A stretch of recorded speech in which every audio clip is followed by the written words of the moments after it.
Hello दोस्तों, आप सभी का हिंदी टू इंग्लिश में स्वागत है। और आज के वीडियो में हम लोग इंट्रोगेटिव सेंटेंसेस टाइप 2 सीखेंगे। और आज का वीडियो लेसन 26 के अंतर्गत बन रहा है। तो इससे पहले जितने भी लेसन्स है सभी लेसन जरूर देखेंगे तो यह वीडियो आपको अच्छे समझ में आएगा और बिल्कुल आप जड़ से समझेंगे। यहाँ पर इंट्रोगेटिव सेंटेंसेस टाइप 2 से मतलब है कि सेंटेंस के बीच में क्या, क्यों, कहाँ, कैसे, कब रहेगा। और इंग्लिश में जो है WH से शुरू होने वाले क्वेश्चन वर्ड्स जैसे what, when, why, who, how, इनसे शुरू होगा। उसके बाद हैव हैज लगेगा सब्जेक्ट के अनुसार। और फिर उसके बाद जो है यदि सेंटेंस में नहीं रहता है तो नॉट यूज करेंगे और उसके बाद नाउन वगैरह आएगा। तो आज का वीडियो काफी इंटरेस्टिंग है, लेकिन इससे भी पहले हम लोग जो है कुछ अपोजिट वर्ड सीख लेते हैं। और यदि आप अपोजिट वर्ड सीखते हैं तो एक वर्ड सीखेंगे तो आप दो वर्ड साथ ही साथ सीखेंगे, क्योंकि आप उसका अपोजिट भी सीखेंगे। तो यदि आप 10 अपोजिट वर्ड सीखते हैं तो आप 20 वर्ड सीख जाएंगे। तो यह खास लिस्ट आप लोगों के लिए। जैसे मॉडर्न मीन्स होता है आधुनिक, और एंसेंट मीन्स होता है प्राचीन। टॉप मीन्स होता है ऊपर, बॉटम मीन्स होता है नीचे या तली। लेजी मीन्स होता है आलसी, एक्टिव मीन्स होता है सक्रिय। एजुकेटेड मीन्स होता है शिक्षित, अनएजुकेटेड मीन्स होता है अशिक्षित। लिटरेट मीन्स होता है अक्षर का ज्ञान। जिसे अक्षर का ज्ञान है तो उसे आप लिटरेट कह सकते हैं। और इलिटरेट का मतलब होता है निरक्षर, यानी कि जिन्हें पढ़ना लिखना नहीं आता है। मॉर्टल मीन्स होता है मरणशील, और इमोर्टल मीन्स होता है अमर। तो मैन इज मॉर्टल यानी हम लोग मरणशील है, और immortal no one is immortal, कोई अमर नहीं है। एंट्री यानी प्रवेश द्वार जिससे प्रवेश करते हैं। एग्जिट यानी निकास। इंपोर्ट मीन्स आयात, यानी किसी देश से हम कोई सामान खरीदते हैं तो इंपोर्ट करते हैं। और एक्सपोर्ट मीन्स होता है निर्यात, यानी दूसरे देशों को बेचना। लॉजिकल मीन्स होता है तार्किक, कोई बात लॉजिकल है तो यानी तर्क है उसमें। और इलॉजिकल यानी बेतुका, तर्क रहित बात इलॉजिकल कहलाता है। डाउन मीन्स होता है सूर्योदय का समय, और यहाँ पर याद रखेंगे कि DAWN है। एक होता है DOWN, डाउन मीन्स होता है नीचे, लेकिन यहाँ पर डाउन है DAWN डाउन, यानी कि सूर्योदय का समय जो सुबह सुबह का समय होता है। और डस्क मतलब जो शाम का समय होता है, जब सूर्यास्त होता है तो उसे हम डस्क कहते हैं। तो फ्रॉम डाउन टू डस्क यानी कि सुबह से शाम। तो ये कुछ इंपॉर्टेंट अपोजिट वर्ड्स थे। उम्मीद करता हूँ कि आपको अच्छा लगा होगा। अब हम लोग जो है ट्रांसलेशन की तरफ आगे बढ़ेंगे, तो इस वीडियो को कृपया पूरा जरूर देखेंगे। आज का पहला सेंटेंस है तुम्हारे पास मेरे लिए क्या है। तो यहाँ पर क्वेश्चन वर्ड क्या है, क्या। और क्या को इंग्लिश में व्हाट कहते हैं, तो यहाँ पर लिखेंगे व्हाट। अब WH देखिए, यहाँ पर WH यानी कि WH का काम हो गया, व्हाट हो गया। इसके बाद हैव या हैज लगेगा सब्जेक्ट के अनुसार। तो सब्जेक्ट क्या है, तुम्हारे पास यानी यू, और यू के साथ क्या लगता है, हैव। तो यहाँ पर लगा देंगे हैव। व्हाट हैव यू, मेरे लिए, for me. What have you for me, तुम्हारे पास मेरे लिए क्या है। इसे अलग तरीके से भी बना सकते हैं जो सिंपल प्रेजेंट टेंस में चला जाएगा, जो मैं आगे आप लोगों को बताऊंगा, क्योंकि इस वीडियो में मैं लेसन वाइज आप लोगों को बता रहा हूं क्रमबद्ध तरीके से। तो अभी हैव और हैज का यूज सीख रहे हैं, तो इसी रूल को हम लोग फॉलो करेंगे।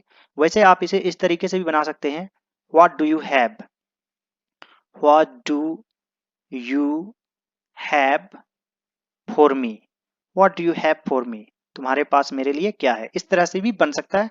और आप डायरेक्टली भी कह सकते हैं what have you for me, दोनों ही सही है। नेक्स्ट सेंटेंस है उसे कैसे घमंड नहीं है। तो यहाँ पर क्वेश्चन वर्ड है कैसे। कैसे का होता है हाउ, और उसे का होता है ही के साथ लगता है has. How has he no pride, या फिर आप एरोगेंस भी लिख सकते हैं।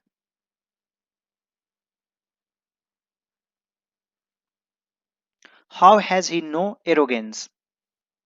नेक्स्ट सेंटेंस है मेरे पास कार क्यों नहीं है। तो यहाँ पर क्वेश्चन वर्ड है क्यों, तो क्यों का होता है व्हाई। और मेरे पास यानी आई के साथ लगता है हैव।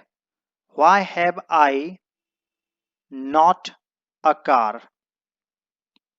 यहाँ पर ए गिनती है, और ए रहने पर नॉट यूज करना है। यदि ए नहीं रहेगा तो डायरेक्टली आप नो कार लिख सकते हैं, why have I no car.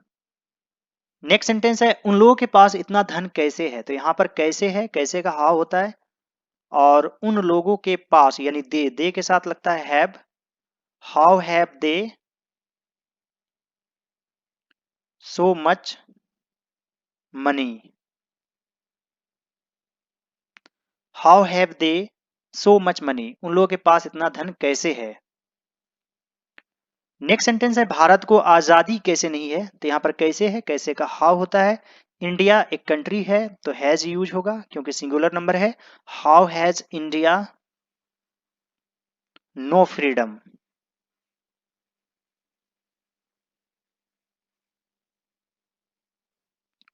Next sentence है तुम्हारे पास मित्र क्यों नहीं है, तो यहाँ पर क्वेश्चन वर्ड है क्यों। क्यों का होता है व्हाई। तुम्हारे पास यानी यू के साथ लगता है have. Why have you know friends, या नो फ्रेंड भी लिख सकते हैं। Why have you know friend, तुम्हारे पास मित्र क्यों नहीं है। हमें बेरोजगारी क्यों है, तो यहाँ पर क्वेश्चन वर्ड है क्यों। क्यों का होता है व्हाई। यहाँ पर हमें यानी वी के साथ लगता है have. Why have we unemployment.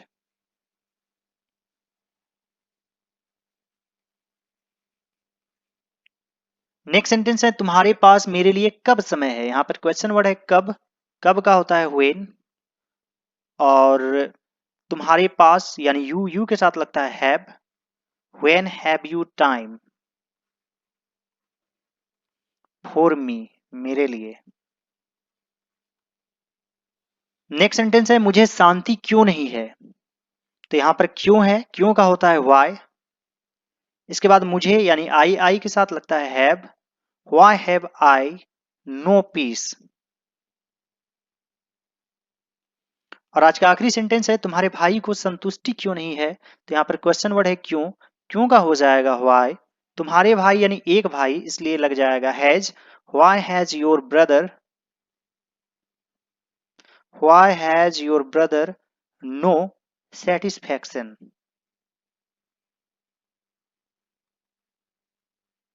Why has your brother no satisfaction, तुम्हारे भाई को संतुष्टि क्यों नहीं है।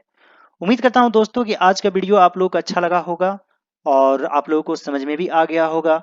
इसके बाद और भी इंटरेस्टिंग लेसन है और यह सिलसिला चलता रहेगा। तो आप लोग सभी मेरे चैनल के साथ बने रहिए। और मैं आप लोगों को बता दूं कि मेरा एक और चैनल है ऑल राउंड नॉलेज, जहां पर और भी एडवांस्ड तरीके से बताया जाता है। तो उस चैनल को भी जरूर सर्च करें, काफी फेमस है। All right dear students and friends, thanks for watching, have a great day, enjoy yourself.